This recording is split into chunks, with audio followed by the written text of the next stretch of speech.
নবম দশম বা এসএসসি 2025 সালের ভূগোল বইয়ে ৪র্থ অধ্যায় আজকে আমরা ৫৬ পৃষ্ঠা থেকে আলোচনা করব। তো সবার আগে একটা বলে থাকি, সর্বপ্রথম প্রতিটা লাইন তোমাদের বুঝে পড়া উচিত।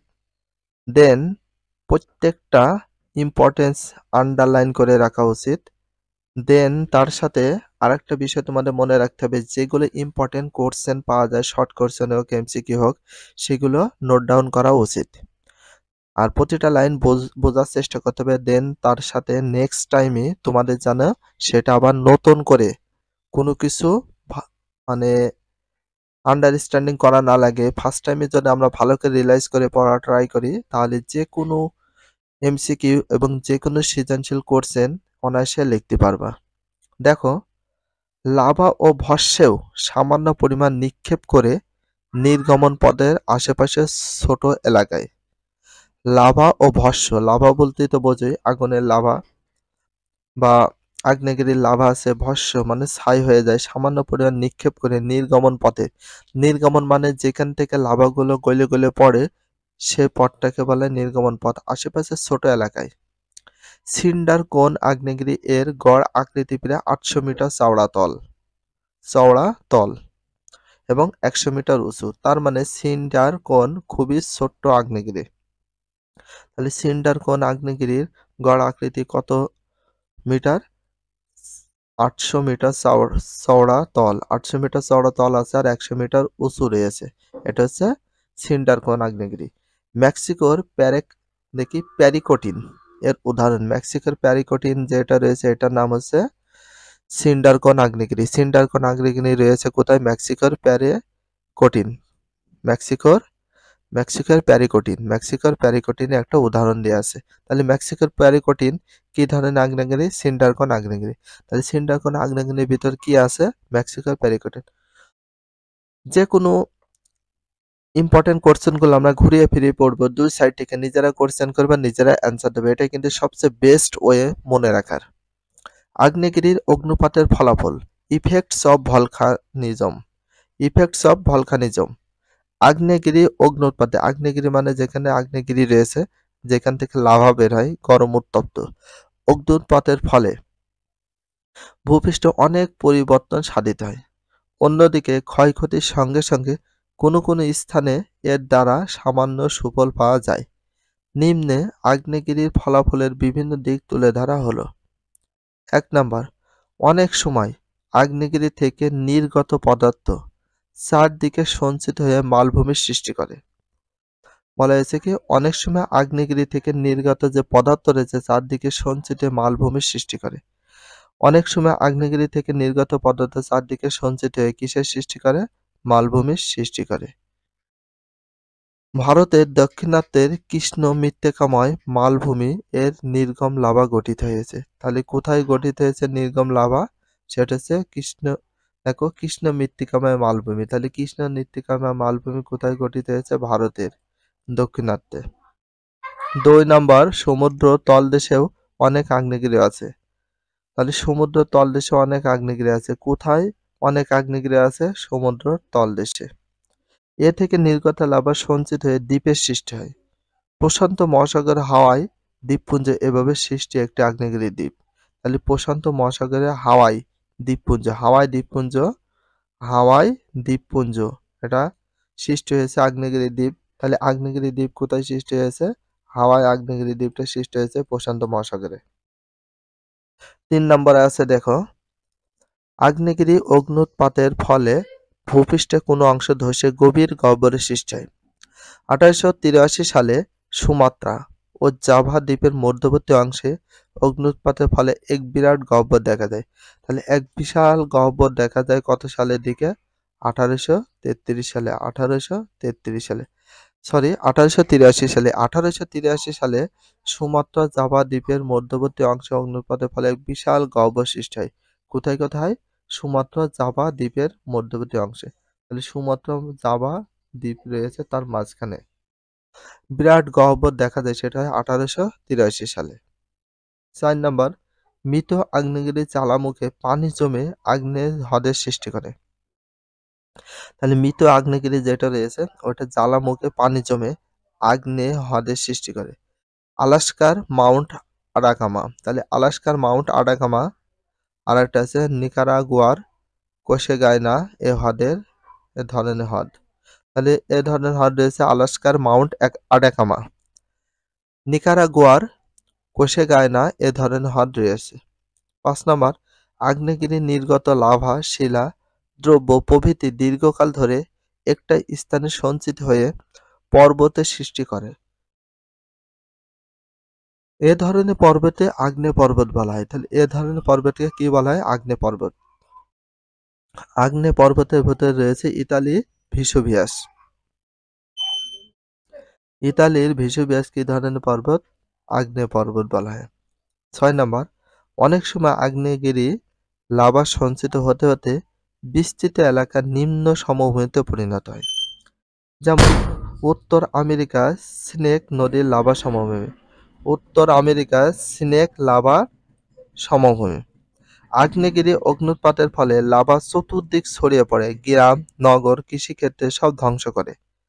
১৮৭৯ সালে ইতালির ভেসুভিয়াস আগ্নেয়গিরি অগ্ন্যুৎপাতের ফলে হারকিউলিয়াম ও পাম্পে নামের দুইটি নগর উত্তপ্ত লাভা ও ভস্মরাশির মধ্যে ডুবে গিয়েছিল। তাহলে কত সালে? ১৮৭৯ সালে। ১৮৭৯ সালে কোথায়? ইতালিতে। কোথায়? ইতালি। ভেসুভিয়াস আগ্নেয়গিরি কোন আগ্নেয়গিরির কারণে তলিয়ে গিয়েছিল? ভেসুভিয়াস আগ্নেয়গিরির অগ্ন্যুৎপাতের ফলে হারকিউলিনিয়াম ও পাম্পেই হারকিউলিনিয়াম ও পাম্পেই নামের দুটি নগর উত্তপ্ত লাভা ভস্মরাশির মধ্যে ডুবে গিয়েছিল। তাহলে দুইটি নগর উত্তপ্ত লাভা ভস্মরাশির মধ্যে ডুবে গিয়েছিল।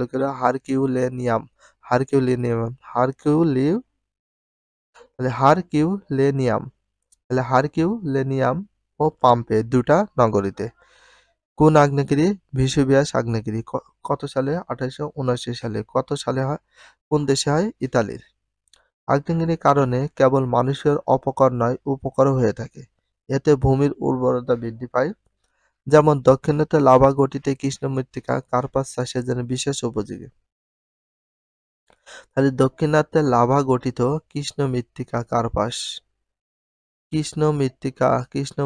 যে লাভা গঠিত হয়েছিল সেখানে কোন কৃষ্ণ মৃত্তিকাতে কি চাষের জন্য সবচেয়ে বেশি উপযোগী? সেটা হচ্ছে কার্পাস। অনেক সময় লাভার সঙ্গে অনেক খনিজ পদার্থ নির্গত হয়। অনেক সময় লাভার সঙ্গে কি পদার্থ নির্গত হয়? খনিজ পদার্থ। কি পদার্থ? খনিজ পদার্থ নির্গত হয়। আমেরিকা যুক্তরাষ্ট্রের পশ্চিমাংশে অগ্ন্যুৎপাতের জন্য অধিক পরিমাণ খনিজ দ্রব্য পাওয়া যায়। অগভীর সমুদ্র বা হ্রদে লাভা ভস্ম সঞ্চিত হয়ে এর ভূভাগ সৃষ্টি হয়।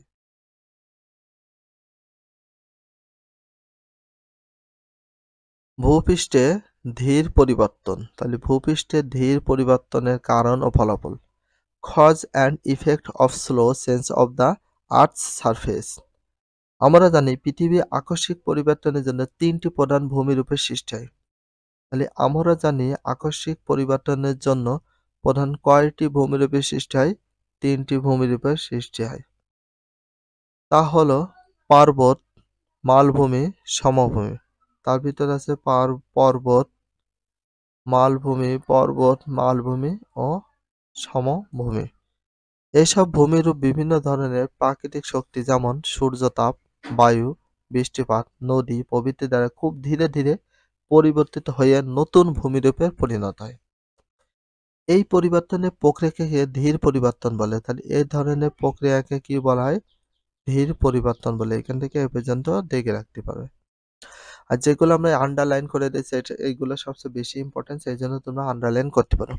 এতে সূর্যতাপ, বায়ু, বৃষ্টিপাত, নদী প্রভৃতি শক্তি খুব ধীরে ধীরে ভূত্বকে ক্ষয়সাধন করে থাকে। ফলে ভূত্বকের উপরিস্থিত শিলা ভেঙে চূর্ণ বিচ্ছিন্ন হয়। এই শিলা অপসারিত হয়, আবার নতুন করে শিলা চূর্ণ বিচ্ছিন্ন হয়।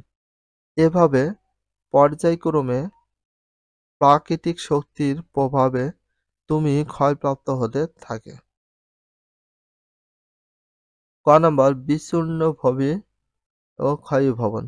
বিচ্ছিন্নীভবন ও ক্ষয়ীভবন। ওয়েলদারিং অ্যান্ড ইরোজন। ১ নম্বর আছে অপসারণ। ট্রান্সফোরেশন, অপসারণ, ট্রান্সফোরেশন। খ নাম্বার আছে নগ্নিভবন, ডেনুডেশন, ডেনুডেশন। আবেগক্ষেপণ, ডিপোজিশন, ডিপোজিশন। বিচূর্ণীভবন ও ক্ষয়ীভবন। তাহলে বিচূর্ণীভবন ও ক্ষয়ীভবনের ভিতরে কি কি? শিলারাশি বিচূর্ণ, বিচ্ছিন্ন ও বিশিষ্ট হওয়ায় কিন্তু স্থানান্তর না হলে তাকে বিচ্ছিন্ন ভবন বলে। তাহলে বিচ্ছিন্ন ভবন কাকে বলে? অবশ্যই তোমরা এটা যে দেশের হোক না কেন, যারা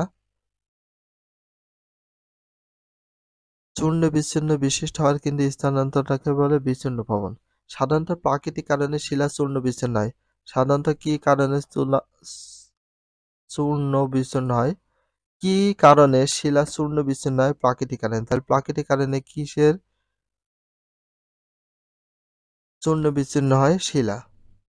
বায়ু প্রবাহ, নদীর স্রোত, হিমবাহ দ্বারা শিলা ক্ষয়সাধন হয়। যে প্রক্রিয়ায় শিলা খণ্ডিত স্থানান্তরিত হয় তাকে ক্ষয়ীভবন বলে। যে প্রক্রিয়ায় শিলা খণ্ডন স্থানান্তরিত হয় তাকে ক্ষয়ীভবন বলে। খ নাম্বার আবেগক্ষেপণের ভিতরে খ নাম্বার অপসারণটা দেখো। নদীর স্রোত, বায়ু প্রবাহ, হিমবাহ প্রভৃতি শক্তি দ্বারা চূর্ণ বিচ্ছিন্ন পদার্থগুলো স্থানান্তরিত হয়, একে অপসারণ বলে। তাহলে অপসারণ কাকে বলে? এটা তোমাদের পড়লে হয়ে যাবে। গ নগ্নিভবন, বিচ্ছিন্ন ভবনের সময় শিলা চূর্ণ বিচ্ছিন্ন হয়। ক্ষয়ীভবন দ্বারা ওই শিলা অপসারিত হলে নিচের আকৃতি শিলাগুলো নগণ্য হয়ে পড়ে। এরূপ কার্যকারণকে নগ্নিভবন বলে। তাহলে নগ্নভবন ওইটা পড়লে হয়ে যাবে। আবেগক্ষেপণ, বায়ু প্রবাহ, নদীর স্রোত, হিমবাহ প্রভৃতি শক্তির প্রভাবে নানা স্থান থেকে ক্ষয়প্রাপ্ত শিলাগুলো যে প্রক্রিয়ায় কোনো এক স্থান এসে জমা হয়ে নতুন ভূমিরূপের সৃষ্টি করে তাকে আবেগক্ষেপণ বলে। তাহলে আবেগক্ষেপণ কাকে বলে এটা মুখস্থ করতে হবে। যেসব প্রাকৃতিক শক্তির প্রভাবে ক্ষয়ীভবনের মধ্য দিয়ে ধীর ধীর পরিবর্তন সংঘটিত হয় তাদের মধ্যে বায়ু, বৃষ্টিপাত, নদী, হিমবাহ প্রভৃতি প্রধান। তাহলে কি কি আছে? বায়ু আছে, বৃষ্টিপাত আছে, নদী আছে আর হিমবাহ আছে। এগুলোর দিক থেকে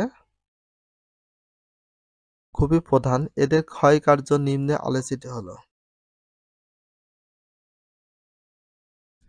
বায়ুর কাজ। বায়ুতে থাকা অক্সিজেন, কার্বন ডাই অক্সাইড ও জলীয় রাসায়নিক প্রক্রিয়ায় শিলার বিচ্ছেদে ক্ষয়সাধন করে। বায়ুর ক্ষয়কার্য মরুভূমিতে অধিক দেখা যায়।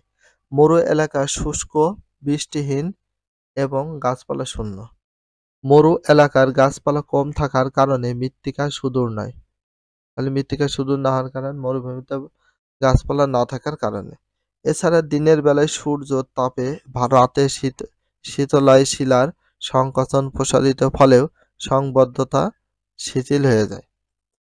এরপর বায়ুপ্রবাহের আঘাতে এ অঞ্চলের শিলা সহজে বাহিত হয়ে ধীর পরিবর্তনের মাধ্যমে গঠিত।